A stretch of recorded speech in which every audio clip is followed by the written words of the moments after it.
So hey guys, it's me Lamar. This is my first time making a video. So yeah, I'm gonna teach you how to make slime. So today, oh my god, sorry, I'm embarrassed.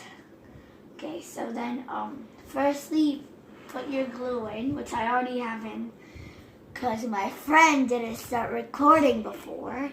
And then you take your laundry detergent, and it's called Stay Flow. You got it from H-E-B or Walmart, okay? I don't know the other places. If you got it, can you post it? Can you post it down below where you got it? Okay, so then you pour in your Stay Flow. Okay. You pour it in, and then you just take your stick. You can make your slime any color you want. Oh my god, I forgot to add my food coloring. I'm gonna make my slime another blue because I made one earlier. This one right here. It's not clay or anything. My other one over here, it's a black one, is clay. This is so sticky. Why is it so sticky?